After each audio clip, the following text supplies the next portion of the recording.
Alors qu'il y a le Vogue USA, le Vogue Italie, le Vogue Japon, l'édition française de Vogue a ceci de particulier qu'elle n'est pas définie par le nom d'un pays mais celui d'une ville, Paris. C'est le Vogue Paris. Créé pour évoquer le haut de la pyramide du luxe et de la culture, il n'est pas bagel, conservateur ou bourgeois. Il y a une insolence Vogue, celle du sexe bien sûr, mais aussi celle qui pousse à ne pas poursuivre le magazine pendant la Seconde Guerre mondiale et à ne reparaître qu'à la Libération. À l'occasion de ses 90 ans, retournons dans l'étonnante et riche archive du magazine Vogue. Colombe Pringle, une ancienne rédactrice en chef, Inès de la Fressange, la plus éternelle des mannequins et muses françaises, l'historienne de mode Pamela Golbin, l'éditeur indépendant Louise Venegas et Karine Roitfeld, l'actuelle rédactrice en chef, nous aident à parcourir plus de 900 numéros, admirer plus de 13 000 séries de mode et rencontrer des milliers de mannequins, d'artistes et de créateurs. Vogue, ça veut dire audace, luxe. Le luxe inouï, le luxe dans tous ses états. Beauté des images, beauté des textes. La religion de Vogue, c'est le talent sans préjugés. Vogue Paris est bourgeois, sexy et pervers. C'est un magazine hors du temps. Il y a toujours le style Vogue. On reconnaît une façon de regarder ce qui se passe. C'est ça qui est intéressant dans ce magazine, c'est qu'il a son style. Feuilleter 90 ans de Vogue permet de voir la société évoluer, mais pas de traces de la libération de la femme parce que dans le magazine, la femme est libre dès les premiers numéros du printemps 1920. Elle est sans corset, elle roule en automobile, elle vole, elle est indépendante, elle monte sur scène, elle s'assume, elle est folle. Nous sommes en 1920. Vogue existe depuis 11 ans aux États-Unis, mais le premier numéro de l'édition française est né. Il coûte 4 francs. Et avec la guerre, les femmes ont trouvé une place nouvelle dans la société et se sont émancipées, n'hésitant pas à arborer des coupes à la garçonne. L'élégante championne Suzanne Lenglen remporte tous les tournois de Wimbledon et de Roland-Garros. Et cette couverture illustrée par Ellen Dryden, montrant une joueuse de tennis, annonce la vocation du nouveau magazine. Rendre compte de ce qui est chic et actuel. Dans ce premier numéro, on parle français. Le magazine s'engage petit à petit à se rapprocher de l'idéal français et à éliminer ce qui serait trop particulièrement américain. Si Vogue présente une cliente, c'est toujours la Parisienne. La Parisienne est définie par les pages de Vogue depuis les années 20. Pour moi, c'est une femme très sexy, bourgeoise et raffinée, avec une vie intéressante, secrète, un peu mystérieuse et même décadente. La Parisienne aime les drapés orientaux, la Parisienne aime la calèche. Jusqu'au lendemain de la Première Guerre mondiale, la vie n'est pas simple. Pour faire face aux grèves des taxis et de cheminots, c'est la solution. Enfin, la Parisienne fête la réapparition de l'ombrelle. J'aime cette idée de la française qui est belle, qui est soignée, qui aime la mode et la sophistication et qui a en même temps des opinions. Nous sommes en avril 1933. Vogue coûte 6 francs et donne à voir la mode du printemps. La société bourgeoise que cible Vogue veut se déplacer et bouger. Dans les années 30, on pratique la culture physique. Et il est chic de prendre l'air lors d'une chasse à courre ou de partir en Méditerranée. Le peintre Henri Matisse illustre une série de poèmes de Stéphane Mallarmé. L'immense vedette Greta Garbo est tellement dans l'air du temps que le mal de l'époque, selon Henry Johnson, est le greta-garbisme qu'il déplore, page 36. Depuis quelque temps, une même tristesse semble habiter les femmes. Elles portent sur les lèvres cette espèce de dédain hautain et dans les yeux cet obscur et indéfinissable chagrin que Greta Garbo promène dans tous ses films. Le greta-garbisme est la maladie en vogue. Certes, il y a de la littérature, il y a des acteurs, mais chacun des plumes, en quelque sorte, ont un lien à la fois affectif, mais aussi extrêmement réel avec la mode de leur époque. Nous sommes en novembre 1936. Les élections d'avril-mai ont marqué la victoire du Front populaire. Le monde ouvrier se sent reconnu, le patronat acculé, c'est la fuite des capitaux vers la Suisse et la dévaluation du franc le 1er octobre. La conséquence directe tient dans cet avis de courtoisie de Vogue à ses lectrices. Le magazine, s'efforçant de demeurer revue d'élégance et de luxe par excellence, se voit dans l'obligation d'augmenter son prix de vente. Il coûte désormais 7,50 francs. C'est amusant, comme ce qui reste comme image de luxe et de frivolité d'une époque et révélateur de l'époque tout de même. En 1936, la tension est palpable et l'on se révolte contre la monotonie. Oui, les femmes affirment leur droit à la frivolité charmante qui les embellit.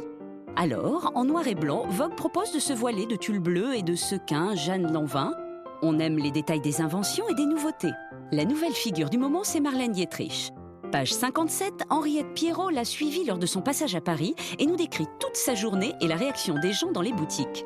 On apprend tout sur la vedette. Elle gante du set, elle choisit les gants pour son prochain film seule, en silence. Elle est très business-like, expression de 1936.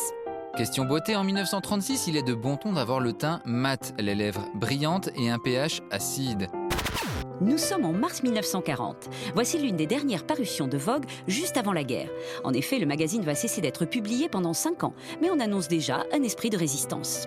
Malgré les difficultés de la guerre et les rigueurs d'un hiver rude, les couturiers ont présenté d'éblouissantes collections de printemps, bel acte de foi couronné de succès. La réponse de Paris se fait sentir dans les collections de printemps. Elle consiste à coller des poches partout, pratique pour embarquer l'argenterie, et en ces temps d'avant-guerre, jouer le contraste entre le haut et le bas d'un ensemble tout à fait autorisé. Surtout, le tailleur est à l'honneur en 1940. La tenue passe-partout par excellence pour changer de zone, par exemple. Même si le Vogue s'est arrêté pendant la guerre, pendant 5 ans, je crois, eh bien, il y a eu tout de même une mode pendant la guerre qui a existé, qui a persisté, avec les moyens du bord. Il y a des périodes un peu plus difficiles. Après, par exemple, le crash de 29, pendant la guerre, etc., on voit quelques allusions à ces moments difficiles de l'histoire, mais même si on est toujours dans un ton frivole de la mode, on sent que derrière, il y a une puissance extrêmement importante, que la création n'est pas juste pour faire beau, il y a toute une industrie qui vit de tout ça. Nous sommes en janvier 1945. Après 5 années d'interruption, les parutions du magazine Vogue reprennent. La place de la Concorde ensoleillée est libérée et le drapeau français flotte dans un ciel bleu et léger. C'est amusant quand on regarde ces numéros juste après la guerre où les publicités de toutes les grandes marques françaises qui réapparaissent sont toutes teintées de bleu, blanc, rouge. Les pages de Vogue sentent bon la légèreté et la fête. On conjugue enfin le verbe respirer au présent. On respire la liberté. La foule est en liesse, rue de la Paix, et on brandit les drapeaux des Alliés à tous les étages. Le Vogue spécial Libération rappelle l'importance des choses futiles. La silhouette 45 est de toutes les couleurs. Du bleu chez Balenciaga, du vert chez Jeanne Lanvin, du jaune chez Madeleine Vrament, du rouge chez Schiaparelli. Les photos se font encore rares, à part Marlène Dietrich et Fred Astaire, 2 visiteurs aimés que l'on voit en chair et en os. Et l'on peut s'inspirer des vers de Paul Éluard. Le rêve est devenu réalité. Nous sommes en février 1952. Vogue coûte 500 francs et les petits chiens sont admis en couverture. La reconstruction économique est terminée. Antoine Pinet va devenir président du Conseil en mars. L'heure est donc au libéralisme économique et politique. Le prêt-à-porter émerge et pour Vogue, proche des couturiers, ce tournant n'est pas évident. Le magazine garde son âme d'esthète et de chic élitiste face à la démocratisation de la mode et continue toujours de rendre hommage aux grands couturiers français. Monsieur Jacques Fath, Monsieur Marcel Rochas et son épouse, Monsieur Christian Dior, Madame Nina Ricci. Nous sommes en mars 1955. Les 30 Glorieuses ont commencé il y a 10 ans. Le célèbre illustrateur René Gruau dessine là sa première couverture pour le magazine et reproduit un ensemble Christian Dior. Le milieu des années 50 marque le triomphe du capitalisme. Les États-Unis font figure de modèle et on aime découvrir les produits américains comme le fond de teint Touch and Glow de Revlon, aussi flatteur pour le visage que la lueur magique des chandelles. L'industrie de la mode se porte parfaitement bien. Il y a 60 maisons de couture, 6500 salariés, 1,5 milliard de francs de chiffre d'affaires, 200 000 mètres de tissu. Qui dit économie radieuse dit âge d'or de la publicité. On parle désormais de campagne publicitaire. Cette série de mode, alternant photos et illustrations de Gruau, marque le passage dans les années 50 du dessin à la photo de mode, qui prend alors dans les pages de Vogue toute son ampleur. Après-guerre, il y a un développement énorme de la photo et ça devient le médium principal. Voici le numéro de juin-juillet 1956. Le prince Régnier et Grace Kelly viennent de se marier et tous les regards se tournent vers la beauté monégasque qui donne au chic un nouveau ton ensoleillé. On assume d'être bras et jambes nus comme cette fille épanouie dans son maillot 2 pièces en piqué de rodier.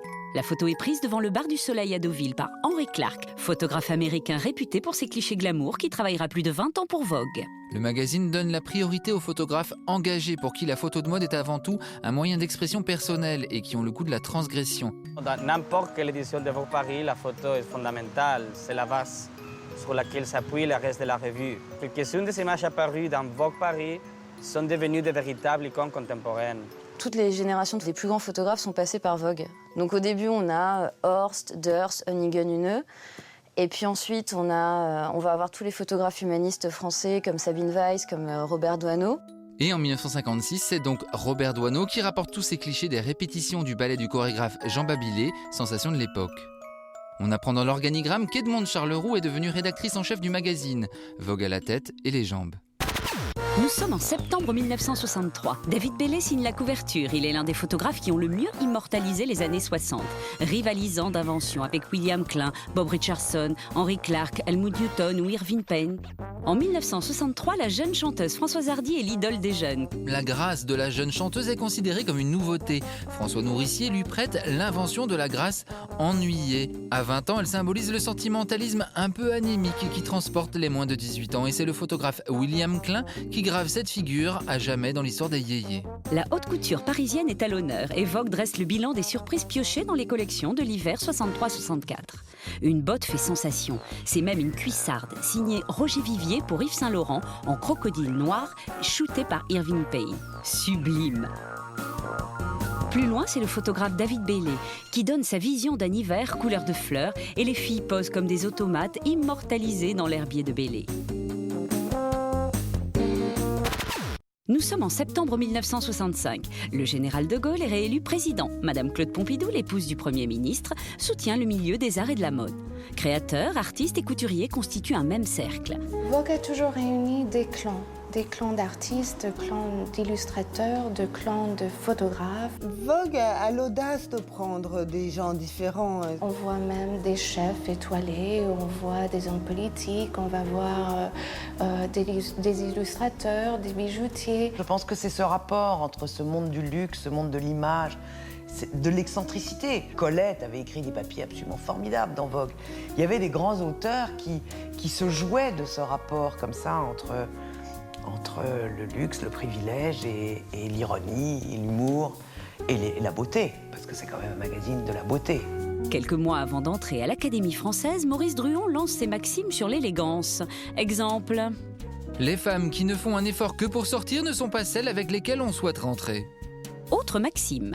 Sur plus de 20 femmes sur lesquelles les âmes se retournent, il y en a une qui capte le regard par sa beauté, une par sa sensualité et 18 autres par quelques ridicules dans l'accoutrement. Mais comme nous avons pour toutes le même mouvement de tête, toutes se croient suprêmement belles ou désirables. Nous sommes en mai 1967, un an avant les barricades. Le mannequin Twiggy est à l'image des femmes des années 60, des modèles d'indépendance. Je me souviens de ces années-là, quand j'avais 17, 18, 19 ans, où je regardais Vogue, parce qu'il y avait Twiggy, parce que toutes les icônes étaient là. Dans le milieu artistique, on parle d'un certain Andy Warhol, le plus pop des peintres américains. Badaboum, page 112, c'est Serge Gainsbourg qui se confie à Lucien Rioux. On apprend qu'à 39 ans, il a des cheveux blancs, que pour la peinture, il voulait bien être un incompris, mais pas pour la chanson. Il faut travailler pour une majorité dans la chanson, dit Lucien à Lucien. En 1967, les top modèles n'existent pas encore et ce sont les jeunes comédiennes comme ici Marie Laforêt qui apportent une valeur ajoutée de glamour dans les pages du magazine. Débutantes ou en pleine gloire, elles se succèdent en couverture ou dans des séries de mode et sont choisies lorsqu'elles correspondent aux critères de chic et de style auxquels Vogue aspire. Après les aristocrates, ces jeunes premières sont donc les nouvelles icônes. Les créateurs libèrent la femme et proposent une nouvelle attitude. Marie Quant puis Courrèges créent des mini-jupes. Yves Saint Laurent lance le premier smoking pantalon féminin en 66. Sonia Rykiel impose la maille à même la peau. Le Vogue daté de Noël 1969, janvier 1970 est un numéro très spécial imaginé par Françoise Sagan. Refus de dépendance, d'autorité, telle est l'humeur générale. Dans son édito, l'écrivain explique qu'elle a accepté cette tâche écrasante car la mode l'amuse, que les possibilités de Vogue sont énormes, qu'elle adore prendre l'air décidé et débrouillard d'une journaliste et que cette mission paiera son tapissier. À l'aube de cette nouvelle décennie, les artistes assument un peu de légèreté et se prêtent au jeu que leur propose Françoise Sagan. Ainsi, des hommes artistes célèbres choisissent des robes pour des femmes dans une série photographiée par l'immense Jean Loussieff. Claude Chabrol trouve que la mode peut devenir d'une grande tristesse. Mais il est vite surpris par la tunique sur le pantalon à ourlet, se demandant si c'est un canular. Le cinéaste conclut. La robe en tricot lame et page de gauche est la seule qui tient compte de l'angoissant problème des femmes plates. Les photographes mythiques se rendent l'appareil d'une série à l'autre dans les pages du magazine. Helmut Newton photographie plus loin les belles et les bêtes en noir et blanc. Jean Loussieff riposte avec des clichés plus civilisés sur lesquels on serre le thé avec des moufles en fourrure. Françoise Sagan écrit un dernier bulletin beauté déclarant à propos du troisième âge qu'elle aime ces tendres cicatrices laissées par la vie sur un visage. Des mots qui ont sans doute fait plaisir à Mademoiselle Chanel. Cette édition très spéciale, imaginée par Françoise Sagan, fait partie des fameux numéros de Noël. Chaque année, Vogue confie sa rédaction en chef à une personnalité et c'est une tradition. On a eu Dali, on a eu Hitchcock, on a eu Miro, on a eu Chagall. Travailler avec Kurosawa, ça a été génial. Je me souviens d'un numéro qu'ils avaient confié au Dalai Lama. Plutôt que de prendre Madonna, j'ai dit si on essayait d'avoir le Dalai Lama. Et c'est vrai qu'aujourd'hui, on continue cette grande tradition avec Catherine Deneuve, avec Sofia Coppola, avec Charlotte Gainsbourg ou avec Kate Moss ou Galliano. Retour en mars 1971. En ce début de décennie, c'est résolument la libération des mœurs. Le style guindé est révolu. Audrey Hepburn est une femme heureuse. L'icône photographiée par Henry Clark n'hésite pas à poser dans sa campagne. En jupe siglée, Hubert de Givenchy, le couturier dont elle est l'amie et l'égérie.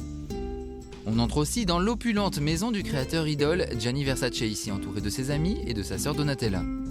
Vogue demande aux hommes célèbres leurs recettes lorsqu'ils reçoivent. Monsieur Saint-Laurent revendique la simplicité des mets du moment qu'ils sont présentés dans de la porcelaine fine avec des couverts à manches bleues et blancs chinois. En 1971, face à l'offensive du prêt-à-porter, les créateurs défendent leur couture. Non, Yves Saint-Laurent n'est pas hideux comme on a pu l'écrire. Non, Paris n'a pas tué la mode. Les couturiers viennent simplement de donner un grand coup de vieux à tout ce qui s'était fait les années précédentes. Le photographe Helmut Newton signe des portraits des couturiers qui cousent cette révolution de fil d'or.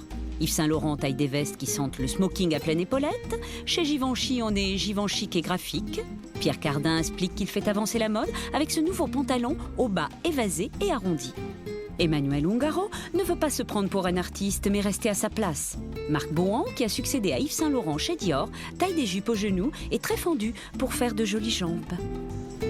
Du jamais vu. Vogue fait même un sujet psycho pour lutter contre la dépression nerveuse. Il y a la cure de sommeil et les électrochocs. Mais la fuite n'est pas une solution. Non.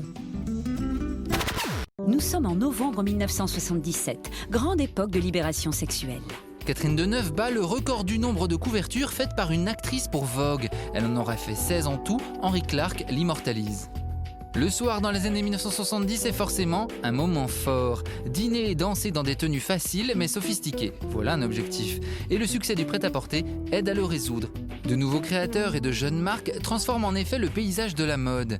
Kenzo, Riquiel, Dorothée Bis, Poppy Morini, Emmanuel Kahn, Missoni, Armani et les autres proposent des tenues accessibles, souples et stylisées. Vogue a demandé à 6 photographes mythiques de plancher sur le thème « La réussite du soir ». Pour Sarah Moon, c'est une romantique. David Horst propose une femme au charme lucide le matin, à la séduction énigmatique le soir.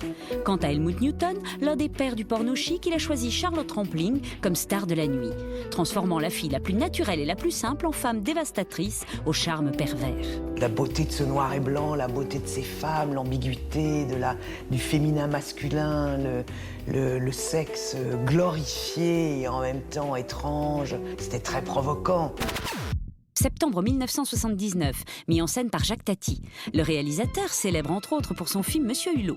1979, c'est l'époque du second choc pétrolier, mais on passe ses nuits au Palace. Un train est affrété par la boîte de nuit pour aller à Cabourg avec Claude Montana, Sonia Rykiel, Paloma Picasso. Le réalisateur Jacques Tati aurait pu travailler chez Vogue à plein temps, puisqu'il a su brillamment mettre en scène des tenues couture à travers cette série de mode. On note d'ailleurs que selon Jacques Tati, la fourrure est portée avec rien en dessous, les talons dans la bibliothèque remplacent les livres, les aérosols zèbrent l'espace beauté, la femme enfin prête laisse derrière elle un désordre sans nom, elle se pince un sein qui est une perle, et les paparazzis ont les pieds dans la nuque, la tête sous les fesses. Sonia Rykiel, quant à elle, vient de sortir un livre, ce qui lui vaut un portrait sur 4 pages où elle explique que la phrase est comme un vêtement qu'elle coupe. Nous sommes en mai 1988. Les top modèles sont le phénomène de l'époque, de véritables stars connues du grand public. À la fin des années 80, on rentrait dans ce star system des mannequins et d'ailleurs dans le star system des créateurs. C'est-à-dire qu'on était dans un monde de stars. Les people de l'époque, c'était les créateurs de mode et les mannequins. Qui étaient belles d'ailleurs, toutes belles et différentes, tout a tombé de beauté. Cindy Crawford a 22 ans. Elle est photographiée par Patrick de Marchelier et donne envie de passer un été star. Elle pose à Saint-Barth en blanc et au soleil. La top, réputée pour son célèbre grain de beauté, incarne la désinvolture des années 80. Elle ne porte pas de soutien-gorge et nous montre comment jouer la simplicité chic avec simplement des gants, Isabelle Canova et rien d'autre, à peine rien. En période d'élection, Vogue choisit l'or et fait le point sur la présidentielle, présidentelle. En page 88, comme l'année. Comme c'était un magazine qui était un peu hors des réalités, était un peu déconnecté, qui était dans un monde très particulier, une espèce de sphère comme ça, où tout était beau, où toutes les filles étaient belles, où toutes les robes n'avaient pas de prix, où tous les bijoux étaient admirables, où tous les photographes faisaient ce qu'ils veulent, il n'y avait pas de budget, il n'y avait rien. Donc c'est vrai que moi j'aimais beaucoup jouer avec la réalité de la société de l'époque, avec l'actualité, dans les titres et tout ça. Je m'amusais beaucoup avec ces jeux de mots-là. Ils ont toujours eu cette arrogance finalement, parfois, d'être hors mode et de pouvoir se permettre des choses différentes des autres. Les plus grands photographes travaillent pour Vogue et Herb Ritts signe cette série sur les maillots noirs. Autre top du moment, Tatiana Patitz, qui se love sur un lit de lave sur les plages de Hawaï. Et Jean-Paul Gaultier s'éclate. Il lance une ligne junior et se transforme même en intervieweur de choc auprès d'Erita Mitsuko. Les trois parigots s'expliquent. Dites-moi, vous privilégiez la créativité par rapport à la consommation tout en restant consommable ? Demande Jean-Paul au duo. Le but n'est pas de dépenser 700 briques pour un album invendable, rétorque Catherine, la tête sur les épaules et le chignon redessiné par Jean-Baptiste Mondino. Nous sommes en novembre 1989. Le mur de Berlin vient de chuter. Vogue coûte 40 francs et Ornella Muti fait son irrésistible retour. Page 240, Frédéric Mitterrand, futur ministre de la Culture, dresse le portrait d'Inès de la Fressange, qui devient l'égérie du parfum Coco Chanel. Il évoque la difficulté de son rôle. Il faut pouvoir se dire en la voyant, cette Inès et ses Chanel. En somme, c'est un métier de reine. Elle donne sa vie et sa jeunesse à un symbole et à une histoire qui se perpétue grâce à elle. Et c'est ultra sympathique, beaucoup trop gentil et beaucoup trop complaisant. Mais ce qui est merveilleux avec Frédéric, c'est qu'on lui donne n'importe quel objet, n'importe quelle personne, et il peut décrire en magnifiant. Et on a envie de rencontrer la personne. Moi, ça m'a rendu schizophrénique en lisant ce papier. Je me suis dit, cette fille est extrêmement sympathique, j'aimerais beaucoup la rencontrer. La séduction est le thème phare de ce Vogue spécial parfum qui nous rappelle les célèbres fragrances des années 80 avec ses publicités pour Anaïs Anaïs, Loulou de Cacharel, pour le parfum de Paloma Picasso ou celui de Gianni Versace qui affiche 4 doubles pages et 2 seins nus. Les cinéastes s'intéressent à la mode, on se souvient de Falbala de Jacques Becker et en 1989, c'est Wim Wenders qui vient de consacrer un documentaire au créateur japonais Yohji Yamamoto.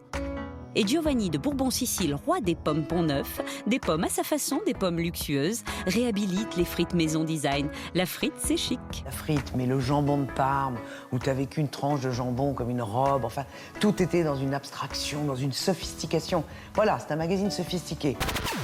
Nous sommes en avril 1998. La couverture du magazine est blanche. C'est le moment d'une pause dans la mode et d'une réflexion.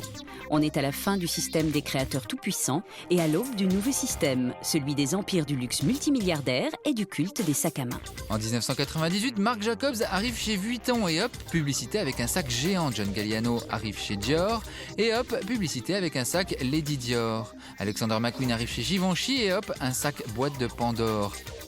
L'événement de ce numéro, c'est une série photographiée par Mario Testino à Los Angeles avec Karine Roitfeld. Une série qui marque un second souffle dans la carrière de la mannequin Eva Herzigova. Une séance de mode est un peu une réflexion de ce qui se passe. Et ça, on le fait même si on ne le cherche pas. C'est instinctif, je pense.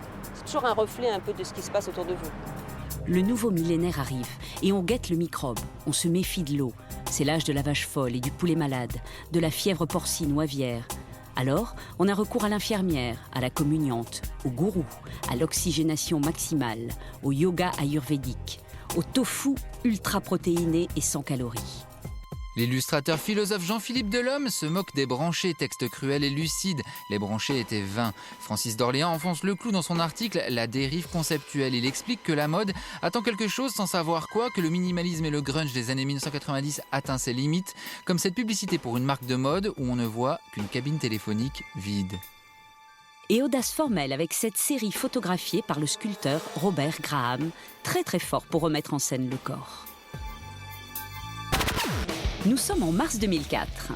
Kate Moss, photographiée par David Sims, bouscule la mode et le jet du Vogue avec sa star attitude. Karine Roitfeld, directrice du Vogue, parle d'elle comme de la seule étoile filante du grunge au glamour. Kate ne cesse de signer des contrats publicitaires. Dans ce numéro, elle pose pour Chanel, Stella McCartney, Burberry, Missoni. La silhouette filiforme d'adolescente de Kate Moss était devenue le nouveau canon de beauté. Et il est encore aujourd'hui sur la majorité des podiums. En 2004, c'est l'âge d'or du bling-bling. Les robes du soir se portent longues et clinquantes. Le mannequin Gisele Bündchen devient cultissime. Son corps de bombe et sa moue brûlante réchauffent le papier glacé. Côté créateur, il y a du nouveau. La belle Diane von Furstenberg, photographiée par Mario Testino sur sa Ducati, ouvre sa première boutique parisienne. Et Karine Roitfeld s'enflamme pour le sulfureux créateur Alexander McQueen, ce créateur à l'imaginaire schizophrène qui n'a pas fini de surprendre. Nous sommes en août 2009. Le phénomène des top modèles n'est plus celui des années 90. Et pourtant, il existe une top des tops d'Aria Werbowi, ici photographiée par Inès van Lansverde et Vinou Matadine. La top d'Aria affiche un flegme déconcertant en Burberry. Et ce numéro bat le record historique des ventes de Vogue. Les photographes du nouveau millénaire se nomment Mario Sorrenti, Merten Marcus, David Sims. L'ADN est dans l'air du temps et Vogue revisite celui de 80 maisons afin de comprendre et de rappeler leur identité. Yves Saint Laurent par Stefano Pilati est toujours réputé pour son smoking. Chanel par Karl Lagerfeld, c'est le petit tailleur. Page de droite, Givenchy par Riccardo Tisci est néo-gothique. Christian Dior par John Galliano retourne au classique avec le tailleur Prince de Galles. Cette longue série montre qu'en utilisant juste les fonds neutres dans les studios, on peut innover en créant des points de vue originaux, élégants, et avec un certain sens de l'humeur un peu pervers. Balmain par Christophe de Carnin propose sa vision club in couture. La frivolité parisienne de Louis Vuitton par Marc Jacobs nous met à sac. Chloé par Anna McGibbon assure la légèreté toute cuisse dehors. Jean-Paul Gaultier met des bretelles sur un corset et des Doc Martens aux pieds. Riquel, c'est le strass, les rayures et la désinvolture. John Galliano est folklore. Isabelle Marant, spontanément chic. Tout en gardant les images très chics, j'aime bien pousser les photos, j'aime bien pousser les textes, avoir toujours des opinions différentes des autres. Voilà, on nous attend pour ça aussi. 90 ans après son lancement, Vogue est toujours le magazine référent dans le domaine de la mode et des tendances. Style, audace, créativité sont les clés de son succès. Et les maisons historiques, les créateurs, les photographes, les mannequins, les contributeurs de renom et tous les artistes marquent l'histoire dans les pages de Vogue. Le magazine a de beaux jours devant lui, des jours heureux.